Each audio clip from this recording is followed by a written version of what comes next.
ये हो जाता है आज जरूर होता है।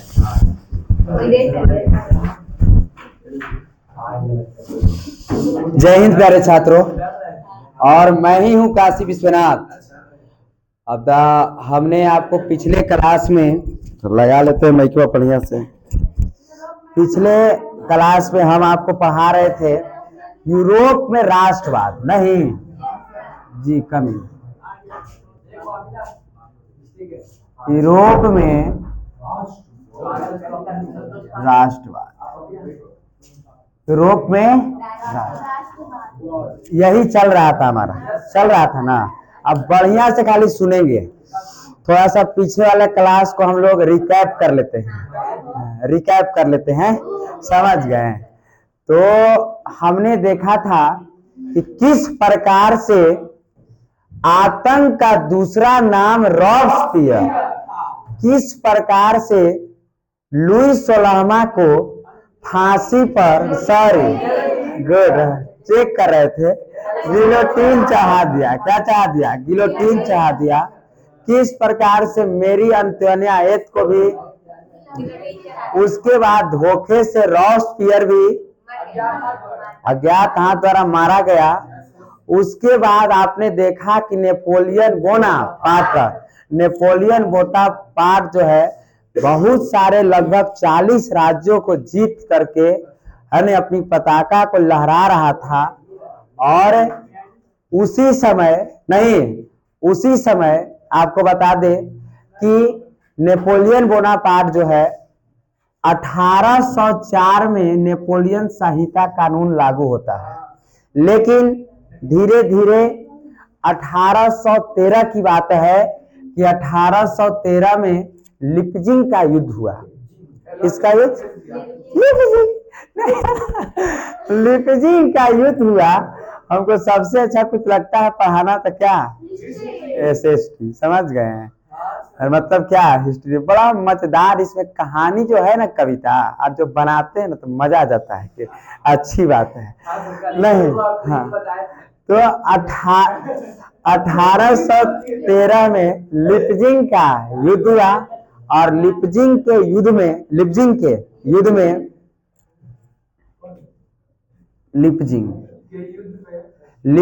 युद्ध में कौन हार गया? Napoleon Bonaparte. और नेपोलियन बोनापार्ट को कहां भेज दिया गया? एल्बा द्वीप पर भेज दिया गया। कहां? एल्बा द्वीप पर। और एल्बा द्वीप पर भेज दिया गया। और उसके बाद फिर से ही नेपोलियन बोनापार्ट फिर से फ्रांस पर आ गया था। लेकिन आपको पता है कि लगले 1815 में वाटरलू के युद्ध हुआ। किसका? वाटरलू के युद्ध हुआ। और वाटरलू के युद्ध में, वाटरलू का मैदान कहाँ में? बेल्जियम में, है ना। और वाटरलू के युद्ध के बाद इसको भेज दिया गया सेंट हेलेना द्वीप पर। और सेंट हेलेना द्वीप पर जल जाने के बाद इसको 1821 में क्या हो जाती है? मृत्यु हो जाती है। हाँ, अच्छा यहां से अब चुपचाप सुनो बढ़िया से।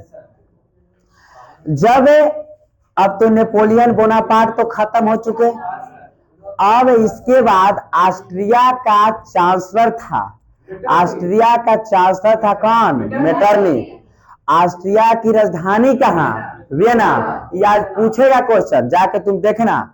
यूरोप में राष्ट्रवाद कौनो एग्जाम हो, मैं ऑनलाइन के माध्यम से कह रहा हूं, अगर इसके आधार पर क्वेश्चन नहीं पूछा, ऑस्ट्रिया के अगर वियना, अगर या आज के क्लास से कोई क्वेश्चन नहीं रहा SST में, तो मैं कल ही से अपना कोचिंग बंद कर दूंगा, पढ़ाना बंद कर दूंगा, एकदम गारंटी लिखित है।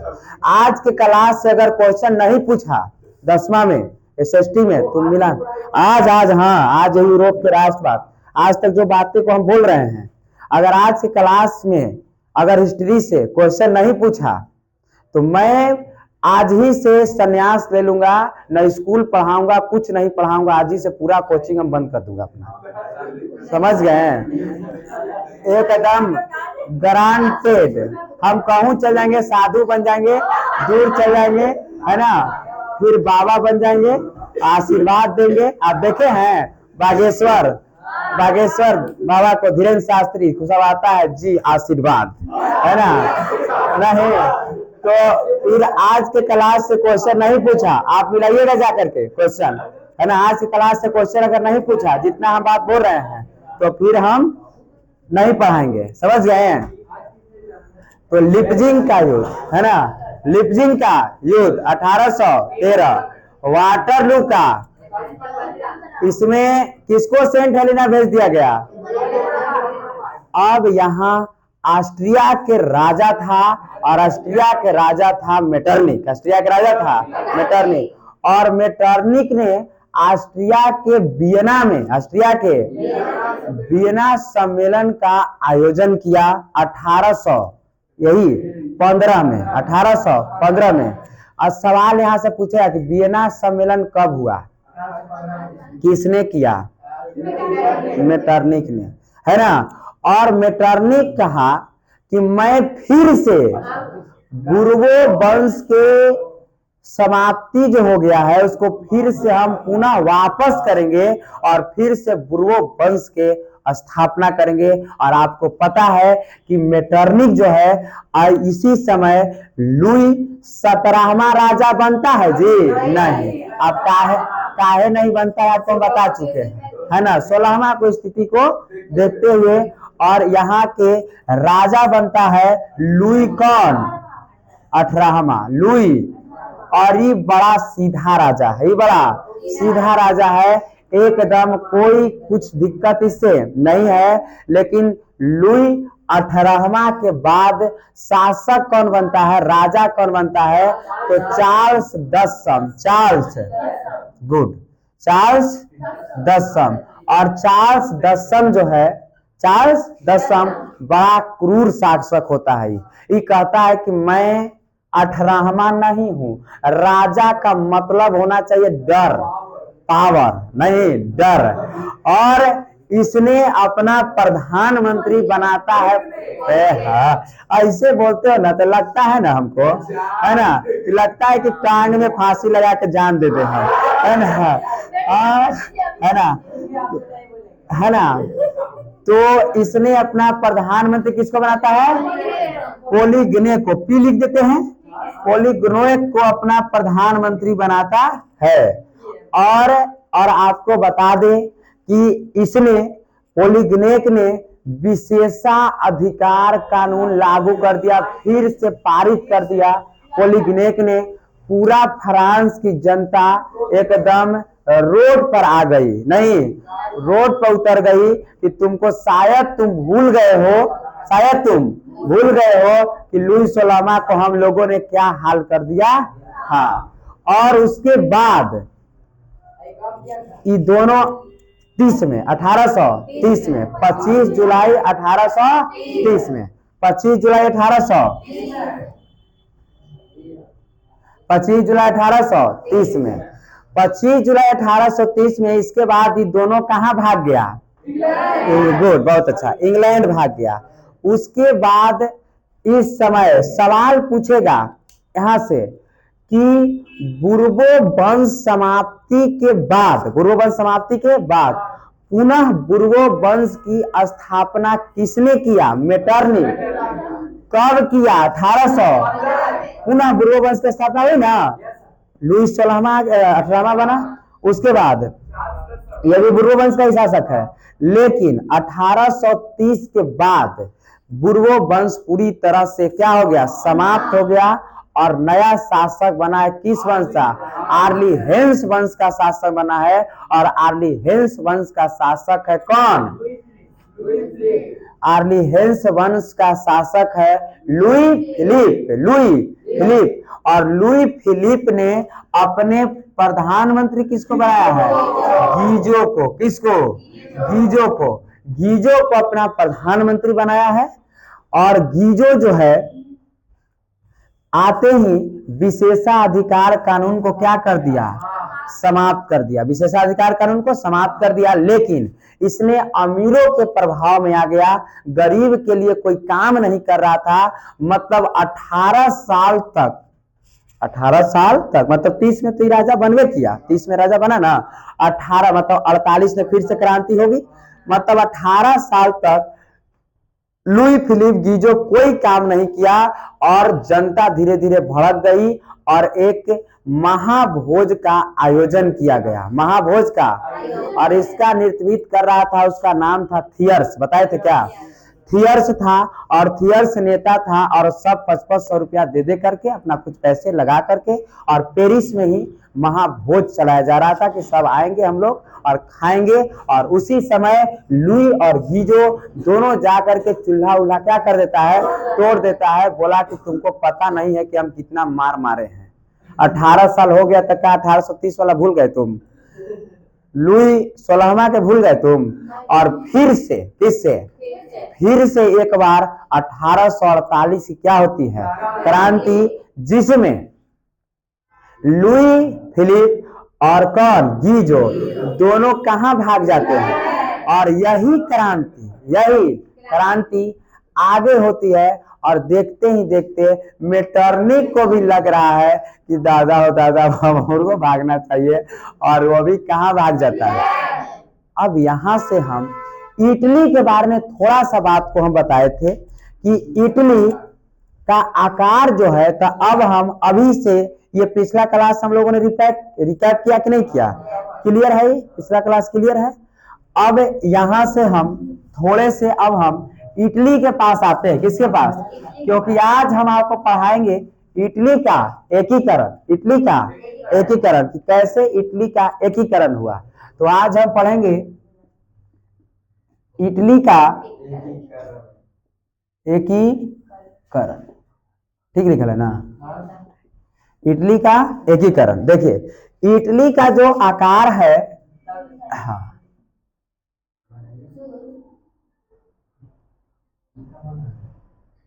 वो बना रहे जो नहीं सर बूट बनाएंगे, बूट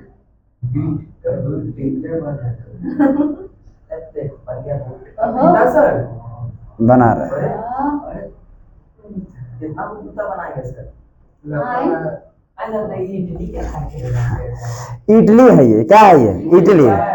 और यहाँ पर भी 2 फेज का द्वीप है, यहाँ पर एक द्वीप है और एक यहाँ पर है, समझ गए, ये सब एकदम इंपॉर्टेंट है, समझ गए। और नहीं बताएंगे तो काम का आ जाएगा ना। तो देखिए बढ़िया से, मेटरनिक को हम फिर से लाते हैं। आपको पता है कि जब वियना में, है ना, हाँ, वियना में ये नहीं आया था, और इस समय इटली का जो राजा है उनका नाम था चार्ल्स एल्बर्ट, या एल्वा भी कह सकते हैं, चार्ल्स एल्बर्ट। तो चार्ल्स मेटरनिक, इटली का राजा कौन है, चार्ल्स एल्वा या एल्बर्ट, चार्ल्स एल्बर्ट, यही चलेंगे हम। सवाल यहाँ से सवाल, एकदम एक एक बातों को सुनेंगे बढ़िया से, क्योंकि ये कहानी है, कहानी सुन लीजिएगा, ऑटोमेटिक क्लियर। आज क्योंकि सवाल पूछेगा कि इटली के एकीकरण में मेजली का योगदान बताइए, इटली के एकीकरण में काउंट काबूर का योगदान बताइए, इटली के एकीकरण में गैरीबाल्डी के योगदानों को बताइए, है ना, इटली के एकीकरण में विक्टर इमैनुअल के बारे में बताइए, एकदम निश्चित रहेगा, है ना। और आपको याद हो जाएगा, क्या हो जाएगा, याद हो जाएगा। आपको पता है कि जब मेटरनिक कहाँ के राजा था, ऑस्ट्रेलिया के राजा था कौन, मेटरनिक। और मेटरनिक, अच्छा, यहाँ से चार्ल्स जो एल्बर्ट है, ये कहाँ के राजा है, इटली के। और यह एक गणतंत्रवादी राजतंत्र नीति को मानता है, कैसे नीति को, राजतंत्र, मतलब ये राजा चाहता है कि हमारे द्वारा शासन हो, ऐसे ये राजतंत्र है। और फिर से ये राजतंत्र मेटरनिक, ऑस्ट्रिया के जो कौन था, मेटरनिक, कौन, मेटरनिक आप मेटर, अच्छा सॉरी, ठीक है ना, क्या दिखा, अरे मेन हमारा फोकस जाता है किधर, समझाने पर। इस ससुरा हथवा कभी कभी काम करना बंद कर देता है, नहीं तो मेटरनिक बढ़िया देखेंगे। मेटर, यहाँ आपको पता है कि जब हम आपको बताए थे कि जब यहाँ से कुछ ये इधर वाले क्षेत्रों को कुछ इधर के क्षेत्रों को, कुछ इधर के क्षेत्रों को। इतना क्षेत्र जो था वो कौन ले लिया था? ऑस्ट्रिया ले लिया था। इतना क्षेत्र ऊपर का ये क्षेत्र जो था ऑस्ट्रिया ले लिया था, और ये जो क्षेत्र था बुर्वो वंश ले लिया था। आपको बताया था पिछले क्लास में, ये क्षेत्र बुर्वो वंश ले लिया था, और ये जो बच गया था इसको एल्बर्ट को दे दिया गया था। एल्बर्ट ने पूछे क्यों? बड़ी पैसा खर्चा हुआ था सम्मेलन में। नहीं, और आपको पता है कि देखिए इटली का आकार एक तो जूता की समान है, इधर से जूता के सोल ले लिया बुर्वो वंश, जूता के सोल ले लिया बुर्वो वंश, इधर से जूता का जो कवर है मतलब ऊपर खोला जो है वो ले लिया कौन? ऑस्ट्रिया, और राजा के हाथ में फीता थमा दिया, लीजिए, है ना। तो ये बात हो गया था। उस समय हमारा जो ऑस्ट्रिया था, इटली था, कौन? इटली। इटली 7 भागों में विभक्त था। कितने भाग में बंटा था? 7 भागों में। और देखो यहाँ अब सातों का एकीकरण कैसे होगा? सातों का एकीकरण कौन कर रहा है? मतलब अब सोच रहा है कि मैं सबको इस तरफ, देखो यहाँ पर जो रहते थे, यहाँ पर बीच में पोप रहते थे। कौन रहते थे? पोप रहते थे। कौन थे? पोप। इसके बाद अब यहाँ से थोड़ा सा बढ़ाएंगे अब, क्योंकि उस समय हम पूरा बताए नहीं थे आपको। यहाँ पोप रहते थे। पोप समझते हैं? पोप पादरी, आपको याद कराए थे। पोप मतलब कौन? पादरी लोग, जो पादरी जो टैक्स लेते थे, टैक्स पादरी। पोप, पोप अपने आप को उस समय भगवान समझते थे। पोप आपको बताए थे, ये जो कह देता था वही। आपको ज्योग्राफी जब पढ़ाए होंगे कभी, या फिजिक्स फिजिक्स में पढ़ाए होंगे तो बताए होंगे कि इसी ने कहा था कि सूर्य जो है स्थिर है, पृथ्वी चक्कर लगाती है। ये पोप कहता था।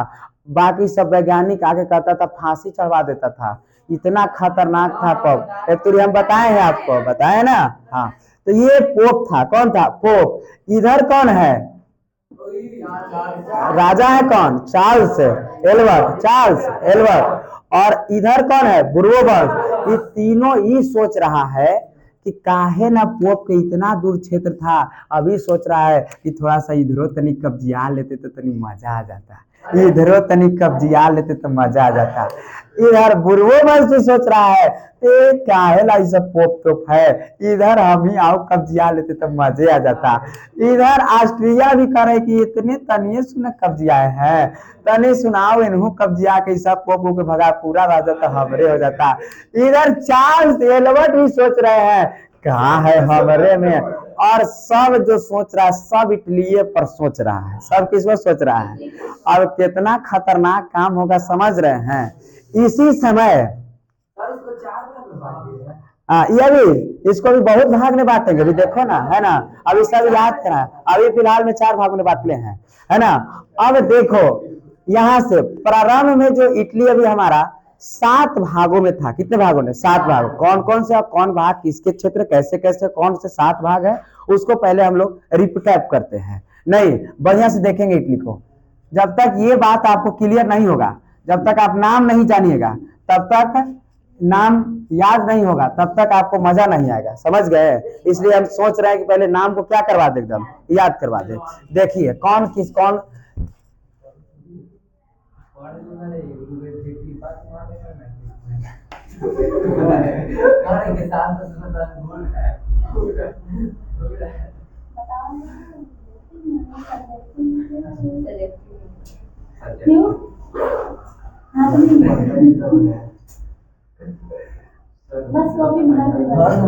समझ गए?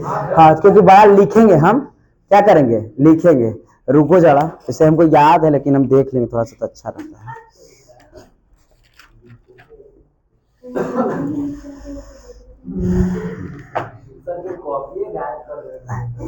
कॉपी गायब कर दोगे ना तो दिक्कत नहीं, तुमको समझ में नहीं आएगा सर कैसे कैसे करते हैं, कैसे बनाते हैं पता नहीं चलेगा, है ना। जिधर तिधर कर ले रहते हैं हम, आपको पता क्या है। चलिए इस समय ये इस वाला यहाँ पर एक है, और एक 2 ठो द्वीप है यहाँ पर, और एक यहाँ पर द्वीप है, ठीक है ना। अब बढ़िया से देखेंगे, इसका नाम है, हाँ, ये 2 छोटा छोटा द्वीप है, ठीक है ना, छोटा छोटा द्वीप है, इसीलिए इसको हम क्या पाले हैं? बूंदा पाले हैं, ठीक है ना। यहाँ से हाँ, ये जो फितवा फंसाने वाला है। अब बढ़िया से देखेंगे, ये जो क्षेत्र है यहाँ का ये जो क्षेत्र है, इतना दूर का क्षेत्र है, इसका नाम है पिंडमांड। क्या नाम है? पिंडमांड। पिंडमांड। क्या नाम है? पिंडमांड। उसके बाद यहाँ ये जो आपका क्षेत्र दिखाई दे रहा है, और ये है, यहाँ के बाद ये जो क्षेत्र है ये है लोम्बार्डी। कौन है? लोम्बार्डी। कौन है? लोम्बार्डी। और ये जो अपना क्षेत्र है, ये जो बचा यहाँ से, ये है बेसेनिया। बेसेनिया। बेसेनिया। ये कौन सा क्षेत्र है? बेसेनिया। 3 क्षेत्र क्लियर करिए, पिडमान, लोम्बार्डी, बेसेनिया। पिडमान, लोम्बार्डी, बेसेनिया। ध्यान, यहीं से ध्यान रखेंगे हम। यही लोम्बार्डी और बेसेनिया, लोम्बार्डी और बेसेनिया, इन दोनों क्षेत्रों पर किसका अधिकार है? तो ऑस्ट्रिया का अधिकार है। किसका अधिकार है? ऑस्ट्रिया का अधिकार। यही पिडमांड के राजा है कौन? Charles Edward. और यहाँ पर एक 2 छोटे छोटे द्वीप है, एक का नाम है नीस। क्या नाम है? नीस। नीस नाम है। और एक का नाम है सिसिली। नहीं, रुको, देख लेते एक बार हम। हाँ, नीस और सेवाय। क्या नाम है? सेवाय। सेवाय, सेवाय। नीस और सेवाय। नीस और सेवाय, बढ़िया से देखेंगे। और उसके बाद और ये जो द्वीप है ये है सार्डिनिया। क्या है? सार्डिनिया। कौन है? सार्डिनिया। सार्डिनिया। अब देखो यहां से, ये जो आप देख रहे हैं ये क्या है? पिडमान। ये क्या है? नीस। ये क्या है? सेवाय। ये क्या है? सार्डिनिया। और इतना दूर तक के राजा कौन है? Charles Edward. कौन? Charles Edward. सवाल यहाँ से, यहीं से धीरे धीरे हम समझेंगे इसको। यहाँ हम देखें, पिडमान के राजा कौन है? Charles Edward. नीस सेवाय के भी और सार्डिनिया का भी। इतना क्षेत्र है किनका? चार्ल्स एडवर्ड का। किनका? चार्ल्स एडवर्ड का। उसके बाद यहाँ आपको बता दे कि यहाँ इस क्षेत्र, थोड़ा सा ये जो क्षेत्र है इसका नाम है परमा। क्या नाम है? परमा। नीचे है मोडेना। नीचे है मोडेना, परमा, मोडेना। और यहाँ पर है टस्करी। कौन है? टस्करी।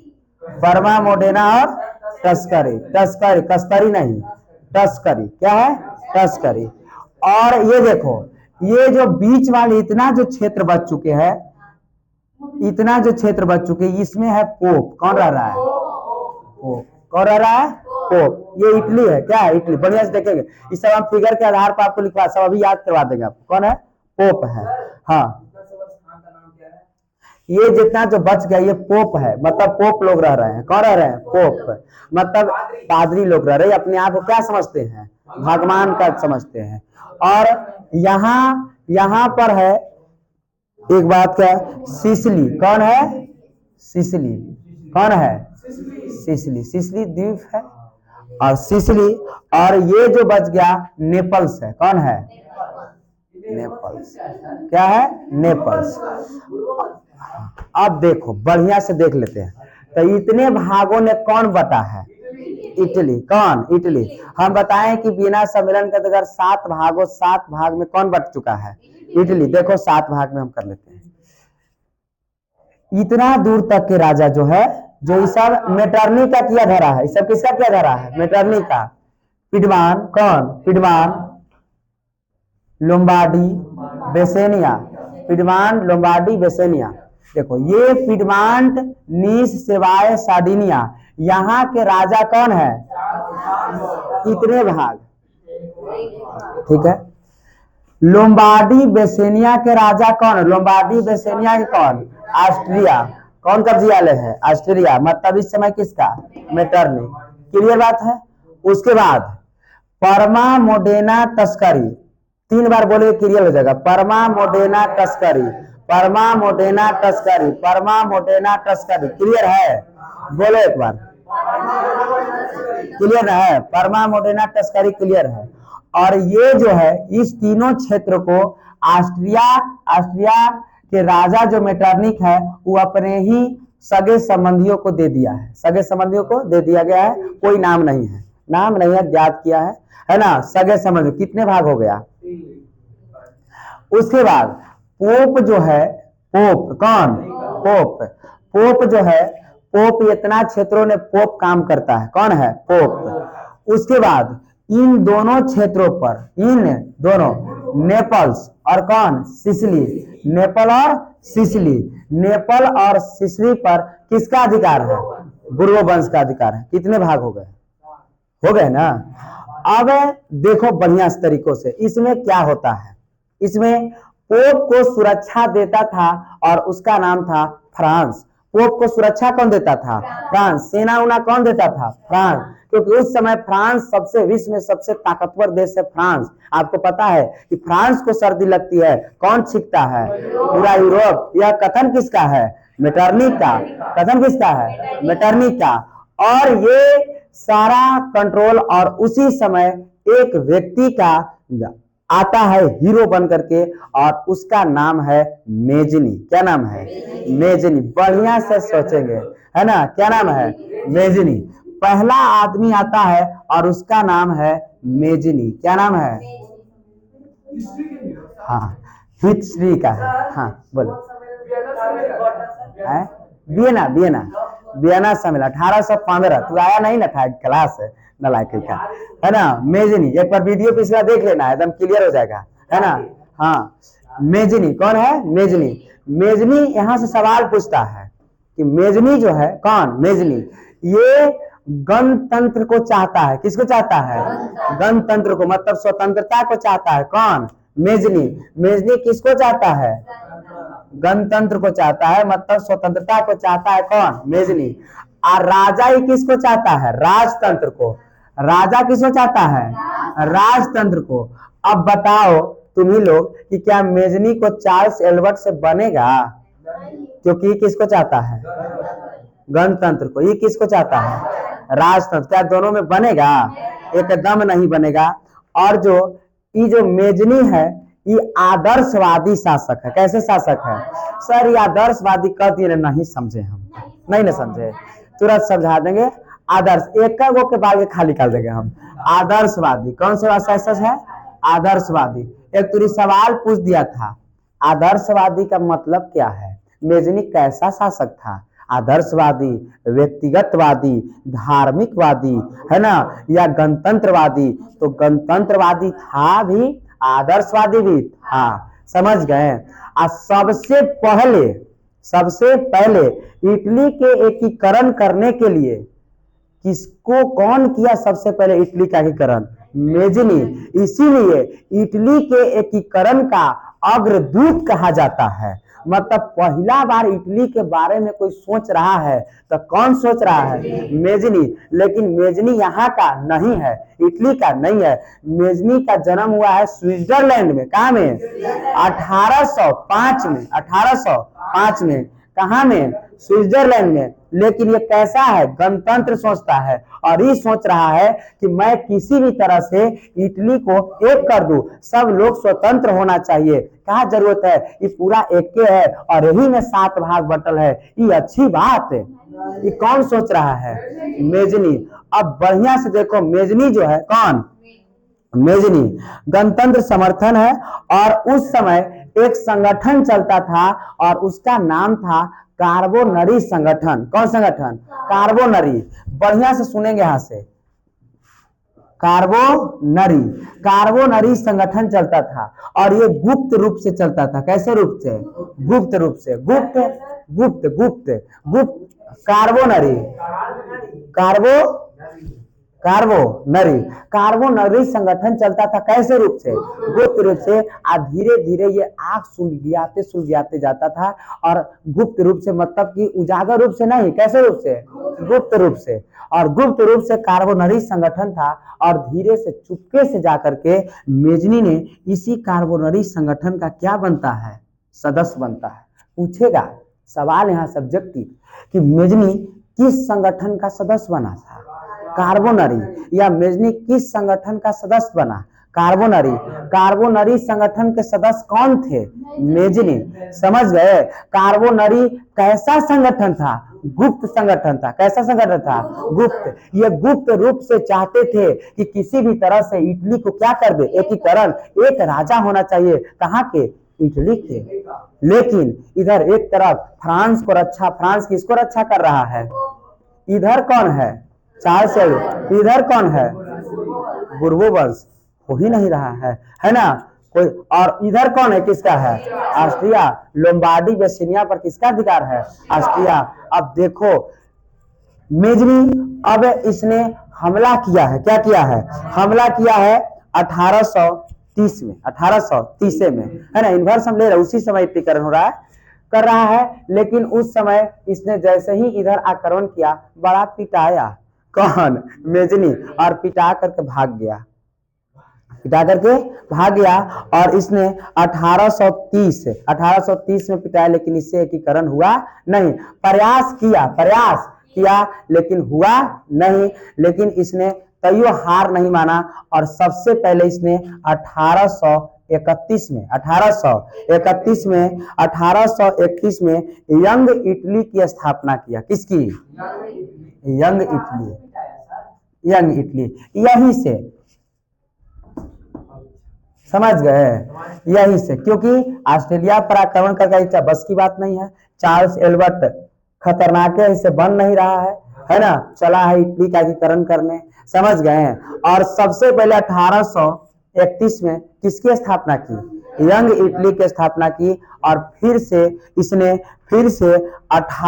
आया 1830 ने इसने सोचा कि कर दे, एकीकरण कर दे। 1831 में सोचा कि चलो कर ही देते हैं, अब की करेंगे। और यंग इटली की स्थापना करके सेना के साथ आया। फिर से चार्ल्स एडवर्ड के द्वारा पिटा गया और फिर से भाग गया।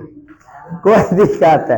और उसका तैयो हार नहीं मानता है। और लगले 1833 में, 1833 में इसने, है ना, यंग यूरोप की स्थापना करता है। किसकी?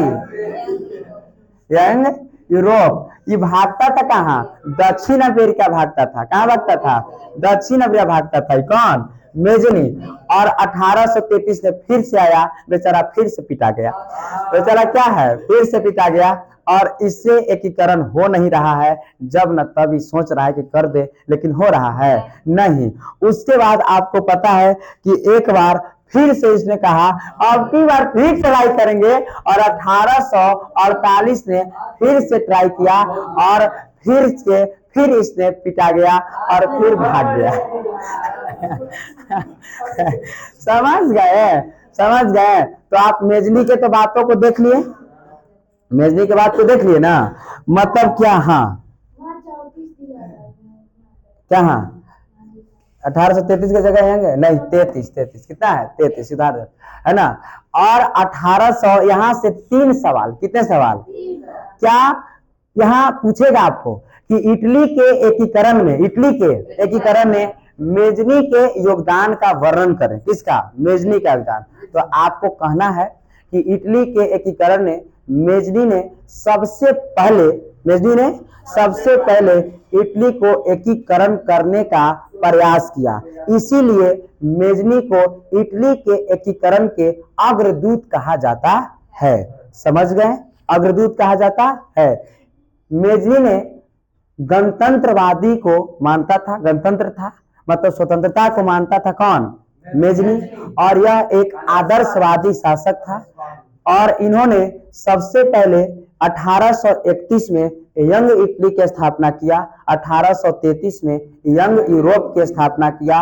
और 1848 में पूर्णतः ये भाग गया। और इससे पूरी तरह से इटली के एकीकरण नहीं हो पाया। नहीं हो पाया। और बेचारा, हाँ,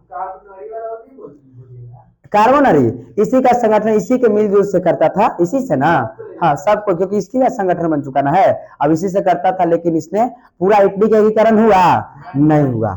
थोड़ा सा आगे बढ़ेंगे, आगे बढ़ेंगे। और उसके बाद आपको बता दे कि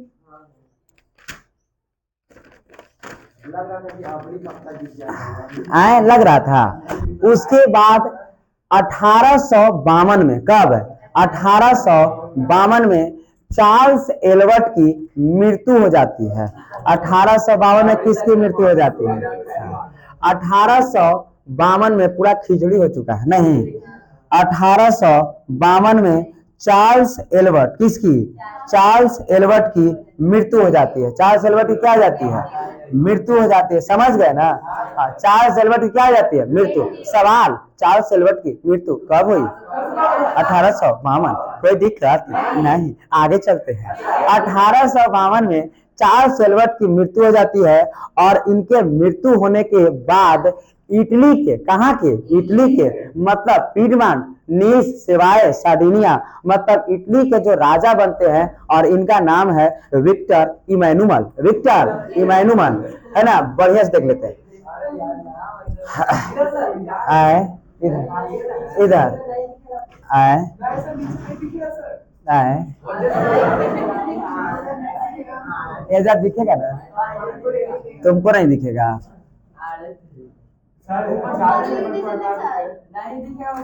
विक्टर इधर दिखेगा ना जी? Victor Emmanuel, Victor Emmanuel, Victor Emmanuel. अब हम पूछेंगे आपसे सवाल कि चार्ल्स एल्बर्ट की मृत्यु 1852, चार्ल्स एल्बर्ट के मृत्यु के बाद, चार्ल्स एल्बर्ट की मृत्यु के बाद कौन राजा बनता है? कब बना? 1852 में विक्टर इमैनुअल। और विक्टर इमैनुअल भी है, और यह जो है एक कैसा शासक है? तो यह एक गणतंत्रवादी। ये भी सोच रहा है कि मैं भी जो हूं किसका एकीकरण कर दूं? इटली का। क्या जरूरत है इधर लोम्बार्डी, बेसेनिया, ये सब दूसरे कोई कब्जा कर ले है? नहीं। पोप है इधर, दूसरे कोई है इधर, बुर्बो वंश है।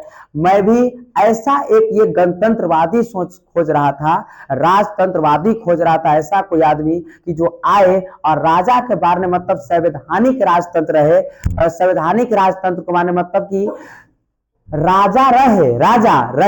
संवैधानिक राजतंत्र समझ रहे ना? मतलब राजा। आप याद करिए कि प्रथम जो हुआ था, वास्टिल का किला का पतन किया था, उस समय क्या राजा को मार दिया था? मारा था? नहीं मारा था। मतलब संवैधानिक राजतंत्र उस था। क्योंकि क्या? क्योंकि मैं नियम बनाऊंगा लेकिन राजा आप आने। ऐसने आदमी खोज रहा था कौन? विक्टर इमैनुअल, कि ऐसा कोई आदमी आ जाए, राजा मैं रहूं और पूरा इटली को एकीकरण कर दे। पूरा इटली को क्या कर दे? एकीकरण कर दे। ऐसा आदमी खोज रहा है कौन? Victor Emmanuel. और विक्टर इमैनुअल उसी समय, मतलब इस संवैधानिक राजतंत्र खोज रहा है। कैसा? मतलब ये विक्टर इमैनुअल कैसा बात मान रहा है? संवैधानिक राजतंत्र। संवैधानिक, कोई दिक्कत है संवैधानिक राजतंत्र में? पिछले क्लास हमने इसी फ्रांसीसी क्रांति आपको पढ़ाया है। संवैधानिक राजतंत्र खोज रहा था और उसी समय एक व्यक्ति मिलते हैं और इनका नाम है काउंट काबूर। क्या नाम है? Count काबूर।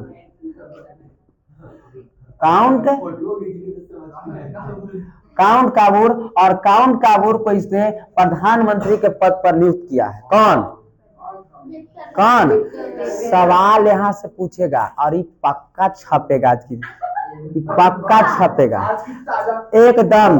Question viral Kashi GS research centre की ओर से आज पूछेगा कि विक्टर इमैनुअल ने काउंट काबूर को किस पद पर बनाया था? प्रधानमंत्री के पद पर नियुक्त किया था। किस पद पर? प्रधानमंत्री के पद पर नियुक्त किया था। कोई दिक्कत नहीं। या काउंट काबूर ने किसको किस पद पर नियुक्त हुआ? प्रधानमंत्री पर। किसने बनाया? विक्टर इमैनुअल ने। ऐसे उलट के पूछे चाहे पलट के पूछेगा तो पूछेगा। और आपको बता दे कि जो काउंट काबूर है, यह जो है ये एकदम व्यवहारिक शासक है। कैसा है? व्यवहारिक है और भारी कूटनीतिक है। कैसा? भारी कूटनीतिक है। अब सर दो शब्द आप समझाए नहीं, खाली कह रहे, बार बार समझा नहीं रहे कि आदर्शवादी मतलब क्या हो रहा है और व्यवहारिक मतलब क्या हो रहा है। तो ये दो शब्द तो पहले समझ लेते हैं हम, उसके बाद आगे चलते। एक शब्द आया आदर्शवादी, आदर्श, और एक शब्द आया व्यवहारिक, व्यवहारिक, व्यवहारिक। कोई दिक्कत है? आदर्शवादी मतलब होता है कि प्राण चल जाए, प्राण चल जाए पर वचन न जाए, है ना। मतलब प्राण जा रहा है। देखिए एक कहानी आपको सुनाते हैं, बहुत अच्छा एक कहानी आपको सुनाते हैं। एक परिवार है। हाँ हाँ, एक कहानी आपको सुनाते हैं छोटा से, उससे आपको पूरा इतनी कंप्लीट होगा। देखिए 50 बीघा जमीन है एक परिवार का। 50 बीघा क्या है? जमीन है एक परिवार का। और इसमें एक लड़का है, इसका 2 लड़के हैं। कितने लड़के हैं? 2 बेटा है। कितने बेटा है? 2 बेटा है। इनकी माता पिता की हत्या हो गई, मर गए। क्या हो गए? मर गए। और दोनों बाल बच्चे छोटे थे, दोनों बाल बच्चे छोटे थे, समझ गए। दोनों जब बाल बच्चे छोटे हैं और इसके बगल के पड़ोसी वाले इन पूरे 50 बीघा जमीन को दखल कर लिया। और इन दोनों बाल बच्चे छोटे हैं, दोनों बाल बच्चे छोटे हैं, तो क्या इससे ये लड़ पाएगा? बेचारा दोनों भाग गए। दोनों क्या हो गए? भाग गए। दोनों क्या हो गए? भाग गए। और भाग गए। इन दोनों में से एक जो लड़का है, अब दोनों धीरे धीरे जवान हो गया है, सियान हो गया है। तो क्या अपने पिता की संपत्ति, कागज उगज तो सब इसके पास है, क्या अपने पिता की संपत्ति खोजेगा कि नहीं खोजेगा? 2 गो है, एक लड़का है आदर्शवादी और एक लड़का है व्यवहारिक। एक लड़का है क्या? व्यवहारिक। अब जो आदर्शवादी है, जब न तब ये जाता है पड़ोसी वाले के पास, और जब न तब पिटा के वापस आ जाता है। पिटा के वापस आ जा रहा है।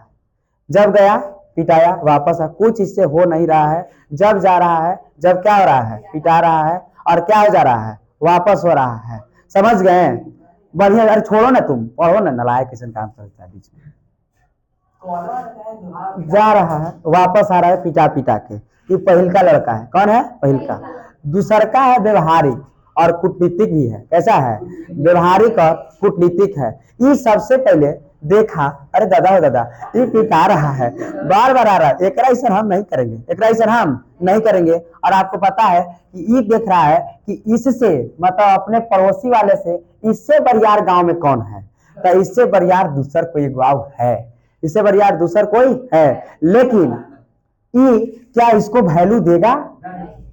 ये गरीब है, ये कहाँ अमीर है, क्या इसको वैल्यू देगा?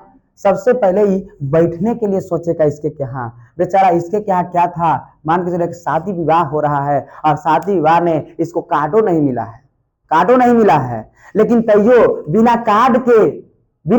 कार्ड के ये व्यक्ति पहुंचा है इसके यहाँ, एकदम खाना उना सबको खिला रहा है। क्योंकि गांव की बात है। कहाँ की बात है? गांव की बात है। आप गांव के बड़े आदमी हैं, हम छोटे से आदमी, आपको सेवा पानी करेंगे। कार्ड नहीं दिए कोई बात नहीं, गांव की इज्जत है। खा नहीं रहा है लेकिन पूरा चला उला रहा है सब चीज, है ना। लीजिए खाइए, एकदम 12-1 बजे तक चला रहा है। सब आदमी चल गया, तैयो लगल है, एकदम पसीने पसीने हो रहे हैं।